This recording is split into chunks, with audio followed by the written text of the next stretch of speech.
नमस्ते दोस्तों, मैं वेंटिक मैन। आज हम ऐसी मूवी के बारे में देखेंगे जिसको बच्चा बच्चा जानता है। मतलब वो बच्चे अब बड़े हो गए शायद, या बूढ़े भी हो गए। चलो तो करते हैं, लेट्स स्टार्ट। मूवी की शुरुआत रेलवे स्टेशन से होती है, जहां ठाकुर बलदेव सिंह का नौकर रामलाल एक पुलिस वालों को पिकअप करने के लिए आता है। रामलाल उस पुलिस वाले को रामगढ़ लेकर आता है, जहां ठाकुर का घर होता है। दरअसल उस पुलिस वाले को ठाकुर ने ही दो क्रिमिनल्स की जानकारी के लिए बुलाया होता है, जिनका नाम होता है जय और वीरू। ठाकुर को जय और वीरू एक काम के लिए चाहिए होते हैं। यह सुनकर वह पुलिस वाला चौंक जाता है और बोलता है, यह दोनों पक्के बदमाश और चोर है और किसी काम के नहीं है। यह बात सुनकर ठाकुर बोलता है कि मेरा काम ही कुछ ऐसा है कि मुझे ऐसे ही लोगों की जरूरत है, और उन दोनों के प्रति अपना एक्सपीरियंस बताते हुए 2 साल पहले का एक हादसा बताता है, जब वह पुलिस में था और उसने जय और वीरू को अरेस्ट किया था। शाम होने से पहले उनको पुलिस स्टेशन पहुंचना था, इसलिए इमरजेंसी में वह मालगाड़ी से जा रहे थे। जाते जाते उन दिन में बहुत सारी बातें हो जाती है। तब ठाकुर समझ जाता है कि जय और वीरू पैसों के लिए चोरी चमारी और कौन सा भी काम करते हैं, और वह अपने आप को बहुत बहादुर बताते हैं। तभी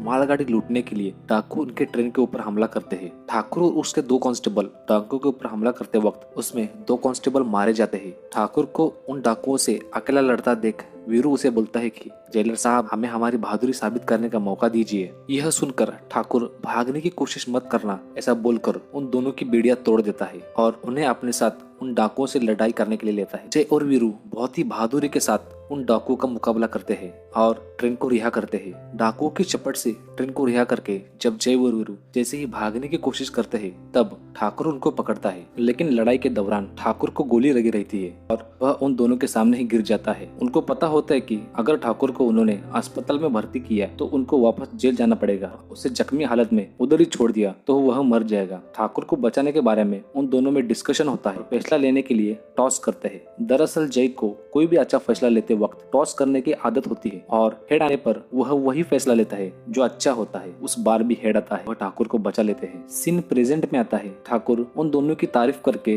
दोनों की मांग करता है। दोनों किसी जेल में रहेंगे तो आसानी से मिल जाएंगे, लेकिन बाहर रहेंगे तो मुश्किल है, ऐसा बोलकर वह पुलिस वाला वहां से चला जाता है। अगले सीन में जय और वीरू को मोटरसाइकिल चुरा कर भागते हुए दिखाया है, और यहाँ पर शुरू होता है दोस्ती का मोस्ट पॉपुलर गाना। उसके बाद जय और वीरू अपने एक दोस्त सुरमा भोपाली के यहाँ जाते हैं। वह उसे कहते हैं कि सरकार ने उन दोनों पर 2000 रुपयों का इनाम रखा है, हमें पुलिस के हवाले करके इनाम तुम रख लेना, और जैसे ही हम जेल से बाहर वापस आ जाए तो इनाम की आधी रकम हमें देना। इस तरह जय और वीरू खुद से तैयार होकर जेल जाते हैं। जेल में हम अंग्रेजों के जमाने का जेलर का मजाकिया अंदाज देखते हैं। जय वीरू 2-4 दिन में ही पुलिस वालों को बेवकूफ बनाकर जेल से भाग जाते हैं। वह सीधा सुरमा भोपाली के यहाँ जाते हैं। वह दोनों इनाम की आधी रकम लेकर जैसे ही जा रहे होते हैं, वैसे ही पुलिस वाले दोबारा उनको अरेस्ट करती है। अब जय वीरू जेल में सजा काट रहे होते हैं। ठाकुर ने भेजे पुलिस वाले को यह बात पता लगती है। कुछ दिनों बाद जैसे ही जय वीरू सजा काट कर जेल से बाहर आ जाते हैं, वैसे ही जेल के बाहर उनको ठाकुर दिख जाता है। वह ठाकुर को देखकर चौंक जाते हैं। तब ठाकुर उनको एक काम करने की ऑफर देता है, जिसकी वह उन्हें मुंह मांगी कीमत देगा। ठाकुर उन दोनों को डाकू गब्बर सिंह को जिंदा पकड़ने का काम देता है। गब्बर सिंह का नाम सुनते ही जय वीरू चौंक जाते हैं, क्योंकि गब्बर सिंह एक फेमस डाकू होता है जिसका एरिया में खौफ होता है, और जिस पर जिंदा या मुर्दा पकड़े जाने पर सरकार ने 50,000 रुपए का इनाम रखा होता है। जय इस काम के लिए उन दोनों को क्यों चुना, ऐसा सवाल करता है। तब लोहा लोहे को काटता है, ऐसा जवाब देकर ठाकुर वहाँ से चला जाता है। जाते वक्त ठाकुर उनको 5,000 रुपए एडवांस देता है और रामगढ़ आने के बाद 5,000 रुपए देगा, ऐसा वादा करता है। ठाकुर के काम को हाँ करना या ना करना, इस पर जय वीरू में डिस्कशन हो जाता है। आदत के मुताबिक जय टॉस करता है, हेड पर हाँ होता है और हेड आता है। अगले सीन में जय वीरू रामगढ़ पहुंच जाते हैं। ठाकुर के घर जाने के लिए वह टांगा पकड़ते हैं। टांगा वाला दरअसल टांगा वाला नहीं होता है, वह टांगे वाली होती है, जिसका नाम बसंती होता है और उसकी घोड़ी का नाम धन्नो। वीरू बसंती को देखकर लट्टू हो जाता है और वह उस पर लाइन मारने लगता है। जय वीरू बसंती की बकबक सुनते सुनते ठाकुर के घर पहुंच जाते हैं। ठाकुर उनका स्वागत करता है। वादे के मुताबिक उनको 5,000 रुपए देता है। पैसे देते वक्त रामलाल जय वीरू के सामने ही तिजोरी खोलता है। तब तिजोरी में से बहुत सारे जेवरात और पैसे देखकर दोनों के मन में लालच आता है। ठाकुर जय वीरू का गेस्ट हाउस में रहने का इंतजाम करता है। गेस्ट हाउस तक जाते जाते दोनों में ठाकुर के ही तिजोरी लूटने लूटने का प्लान होता है। जय ठाकुर के घर पर नजर मारने लगता है, तब उसकी नजर एक विधवा औरत पर पड़ती है जिसका नाम होता है राधा। दरअसल राधा ठाकुर की छोटी बहू होती है। जय उसे देखते ही रह जाता है। तब वीरू उसे काम पर फोकस करने का इशारा देता है। रात होने पर जय वीरू ठाकुर के घर में घुसते हैं। तिजोरी खोलते वक्त उन्हें राधा देख लेती है और खुद से ही तिजोरी की चाबी उन दोनों के सामने रखती है और बड़ी शांति से बोलती है कि तिजोरी में मेरे वो जेवरात है जो मेरे किसी काम के नहीं है, कुछ पैसे भी है, सब लूट लेना। अच्छा है, ठाकुर साहब की झूठी उम्मीद तो टूट जाएगी जो उन्होंने तुम दोनों के ऊपर लगाई है। राधा की यह बात सुनकर जय वीरू शर्मिंदा हो जाते। शर्मिंदा इसलिए होते हैं कि राधा की बातों में उनको एक अजीब सा दर्द दिखता है, क्योंकि लाइफ में जिसने बहुत कुछ खोया है उसको पैसा और जेवरत खोने का क्या गम। अगले दिन जय राधा को तिजोरी की चाबियां देता है और ऐसा दोबारा ना होने का प्रॉमिस करता है। जय के इस रूप से राधा इम्प्रेस हो जाती है। एक तरफ वीरू और बसंती का वन साइड लव दिखाया है तो दूसरी तरफ जय और राधा एक दूसरे को पसंद करने लगते हैं। लेकिन राधा एक विधवा होने के कारण वह दोनों अपनी अपनी लिमिट क्रॉस नहीं करते हैं। अगले दिन गब्बर सिंह के 3 डाकू रामगढ़ आते हैं। वह गांव वालों को डराकर राशन लेने लगते हैं। तभी जय वीरू उन डाकुओं पर गोलियां चलाकर उनको गांव से भगा देते हैं। जय वीरू के इस कारनामे से गांव वाले जश्न मनाते हैं। वह तीनों डाकू गब्बर के अड्डे पर आते हैं। उनको खाली हाथ देखकर गब्बर सिंह बहुत नाराज हो जाता है। वह उन तीनों को जान से मार देता है और होली के दिन गांव पर हमला करने का प्लान बनाता है। होली के दिन गांव वाले बहुत ही खुश दिखते हैं। उनकी खुशियों पर पानी फैलाते हुए गब्बर अपनी पूरी ताकत के साथ गांव वालों को डराने के लिए और जय और वीरू को मारने के लिए हमला करता है। जय और वीरू भी डाकुओं के ऊपर हमला करते हैं। दोनों की बंदूक की गोलियां खत्म हो जाती है और जय पकड़ा जाता है। वीरू यह सब चुप के देख रहा होता है। इस दौरान वीरू देखता है कि ठाकुर के सामने एक बंदूक पड़ी हुई है। वीरू ठाकुर से वह बंदूक मांगता है, लेकिन ठाकुर कुछ भी रिस्पॉन्स नहीं देता है। यह देख वीरू के ऊपर गुस्सा हो जाता है। जय को मारने की धमकी देकर गब्बर वीरू को भी बाहर आने को बोलता है। सभी गांव वालों के सामने मेरे पैर पकड़कर जान की भीख मांगो, ऐसा गब्बर बोलता है। जय गब्बर के पैर पकड़ने के बहाने गब्बर की आंखों में रंग फेंक कर हमला करता है। तब वीरू और बसंती भी उसका साथ देती है। वह दोनों वापस गब्बर से लड़ाई करते हैं और उसे गांव से भगा देते हैं। गब्बर को भागता देख वीरू खुश हो जाता है, लेकिन ठाकुर को देखकर वह वापस नाराज और गुस्सा हो जाता है। वह ठाकुर को डरपोक कहता है जो सामने पड़ी हुई बंदूक दे नहीं सकता और गब्बर को पकड़ने का काम छोड़कर वापस जाने की बात करता है। वीरू की इस बात पर ठाकुर कुछ भी रिएक्ट नहीं करता, लेकिन जाने से पहले मैंने वो बंदूक क्यों नहीं उठाई इसका जवाब तो सुनो, ऐसा बोलकर कुछ साल पहले का एक हादसा बताता था जब वह पुलिस में था और उसने बड़ी बहादुरी के साथ गब्बर को पकड़ा। कोर्ट ने गब्बर को 20 साल की सजा सुनाई थी। जेल में जाते वक्त गब्बर ठाकुर को धमकी देता है कि जिस दिन वह जेल से भाग जाएगा तब ठाकुर बहुत पछताएगा। यह धमकी ठाकुर बहुत ही लाइटली लेता है। कुछ दिन बाद ठाकुर कुछ दिन की छुट्टी लेकर गांव जा रहा होता है, तो तभी सभी थानों में गब्बर सिंह जेल से भागने की तार आती है। इधर गांव में ठाकुर का परिवार दिखाया है जिसमें 2 बेटे, 2 बहू, 1 बेटी और 1 पोता होता है। सभी लोग बाबूजी मतलब ठाकुर आने की खबर सुनकर बहुत खुश होते हैं, लेकिन ठाकुर से पहले ही वहाँ पर गब्बर आता है। वह सभी को मार देता है। छोटी बहू राधा और रामलाल मंदिर जाने की वजह से बच जाते हैं। इधर ठाकुर अपने गांव लौट आता है। अपने घर के सामने लगी भीड़ देखकर वह चौंक जाता है। घर के सामने रखी ढकी हुई लाशें देखकर वह खामोश खड़ा रहता है, लेकिन राधा को विधवा देखकर वह सदमे में चला जाता है। उसे मालूम होता है कि यह सब गब्बर ने किया है, तो वह गुस्से में आकर गब्बर सिंह को मारने के लिए उसके अड्डे पर चला जाता है। इस दौरान गब्बर के आदमी उसे पकड़ लेते हैं। 2 आदमियों के पकड़ने के बावजूद भी ठाकुर गब्बर को एक मुक्का मारता है। यह गुस्से में गब्बर ठाकुर को जान से मारने के बजाय उसके दोनों हाथ काट देता है। सीन प्रेजेंट में आता है। ठाकुर की यह हालत देखकर जय, वीरू और सब गांव वाले शॉक हो जाते। तब एक अजीब सा सन्नाटा छा जाता है। अपनी लाचारी सबको दिखाकर ठाकुर दुखी होकर वहाँ से चला जाता है। अगले दिन जय वीरू ठाकुर को पैसा वापस करते हैं जो उन्होंने गब्बर सिंह को पकड़ने के काम के लिए लिए होते हैं और वह बिना पैसों के ही काम करेंगे ऐसा बोलते हैं। ठाकुर जय से वादा लेता है कि वह सिर्फ गब्बर सिंह को पकड़ेंगे, मारेंगे नहीं। इसके बाद ठाकुर को खबर मिलती है कि पास की किसी गाँव में गब्बर हीरा से मिलने आने वाला है। हीरा गब्बर को बंदूक और गोलियां सप्लाई करने वाला शख्स होता है। मुलाकात के दिन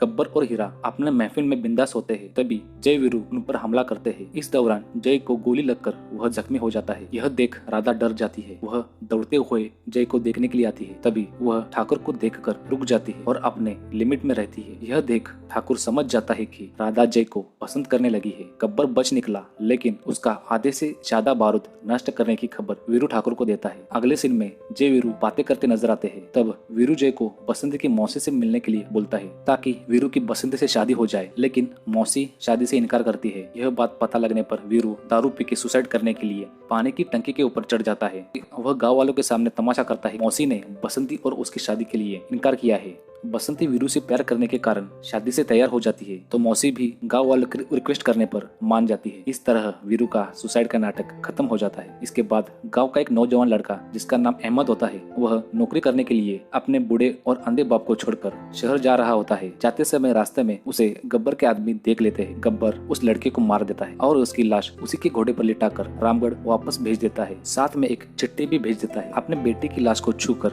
वह अंधा बाप बहुत दुखी हो जाता है। एक गाँव वाला इस बात का दोष ठाकुर को देता है और गब्बर ने भेजी हुई चिट्ठी पढ़ता है। चिट्ठी में ऐसा लिखा होता है कि जय वीरू को गब्बर के हवाले कर दो, वरना इसी तरह गांव के नौजवान लड़के मरते रहेंगे। यह मैसेज सुनकर गांव का माहौल गर्म होता है। सब लोग ठाकुर, जय और वीरू के खिलाफ हो जाते हैं। तब उस मरे हुए लड़के का बाप, जिसका नाम इनाम साहब होता है, वह उन तीनों की साइड लेते हुए सभी गाँव वालों को चुप करा देता है और गब्बर की धमकी को टुकरा कर नमाज पढ़ने के लिए जाता है। इनाम साहब का यह साहस देखकर गाँव वाले शर्मिंदा हो जाते हैं और उनकी तरफ आदर्श भरी नजरों से देखने लगते हैं। अगले दिन जय वीरू गब्बर के 4 डाकुओं को मारते हैं और उसे भी चिट्ठी भेजकर बोलते हैं कि अगर वह एक मारेगा तो हम 4 मारेंगे। बाद के सीन में रामलाल और जय गप्पे मार रहे होते हैं। तब रामलाल राधा की शादी के पहले की जिंदगी के बारे में बोलता है और कुछ साल पहले पीछे चला जाता है, जब राधा एक हंसती खेलती लड़की थी, लेकिन जैसे ही वह विधवा हो गई बात करना ही छोड़ दिया है। राधा के बारे में सुनकर जय इमोशनल हो जाता है। वह राधा से प्यार करने लगता है। यह अपने अंदाज में बताने की कोशिश करता है। अगले दिन जय खुद की शादी के बारे में वीरू से बात करता है। जय भी शादी करना चाहता है।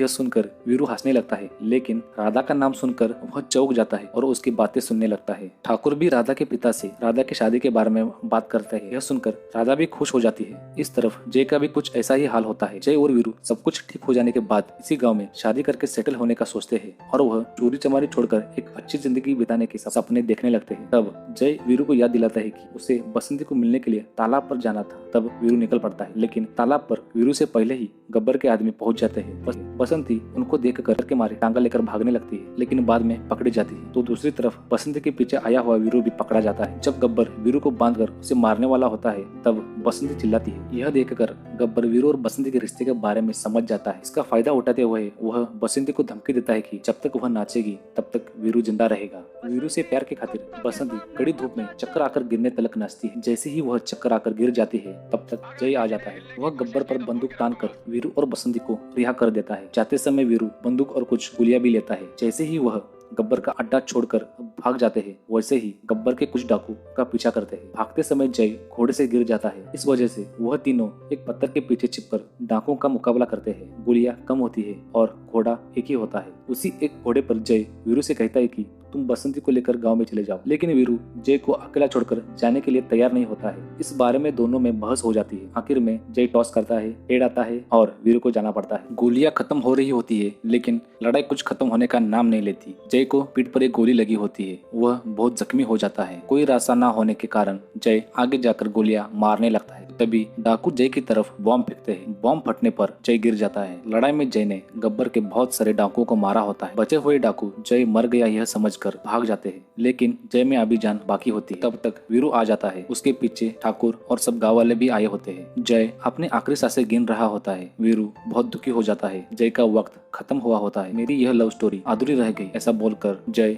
वीरू के बाहों में दम छोड़ता है। जय से प्यार करने वाली राधा विधवा होने के कारण दिल खोलकर रो भी नहीं सकता है। जय की मौत की वजह से सारा गांव सुन्न हो जाता है। वीरू को जय के हाथ में वह सिक्का मिलता है जिससे जय हमेशा टॉस करता था। वह सिक्का देखकर वीरू चौंक जाता है, क्योंकि वह सिक्का दोनों तरफ से हेड था। इसका मतलब यह होता है कि चोर और बदमाश होने के बावजूद भी जय एक भला इंसान था, क्योंकि उसके हर अच्छे फैसले पर वह हेड को चुनता था और सिक्के में कभी टेल था ही नहीं। उसके बाद वीरू गुस्से में आग बबूला होकर गब्बर को मारने के लिए उसके अड्डे पर चला जाता है और वह बचे हुए डाकू को भी मार देता है। जब वह गब्बर की जान लेने वाला होता है, तब तक ठाकुर वहां आता है और गब्बर को खुद के हवाले करने को बोलता है। गुस्से में होने वाला वीरू यह बात ना सुनने पर ठाकुर उसे जय ने किए हुए वादे को याद दिलाता है। दरअसल जय ने ठाकुर से वादा किया होता है कि वह गब्बर सिंह को जिंदा पकड़कर उसके हवाले कर देंगे। जय का नाम आते ही वीरू मजबूर होकर गब्बर को ठाकुर के हवाले करके वहां से चला जाता है। पहले ही वीरू ने गब्बर को इतना मारा होता है कि गब्बर बहुत कमजोर हुआ होता है। इसके बाद भी ठाकुर गब्बर को अपने पैरों से कुचल कुचल कर मारता है। जैसे ही वह गब्बर की जान लेने वाला होता है तब तक वहाँ पुलिस आती है। सरकार को गब्बर जिंदा या मुर्दा चाहिए ऐसा बोलकर ठाकुर वापस गब्बर को मारने लगता है। तब वह पुलिस वाला ठाकुर को रोकते हुए बोलता है कि आप एक ऐसे कानून के रखवाले हो चुके हैं जिसकी मिसाल आज भी दी जाती है। कानून को अपने हाथ में मत लीजिए ठाकुर साहब, गब्बर को मार के अपने हाथ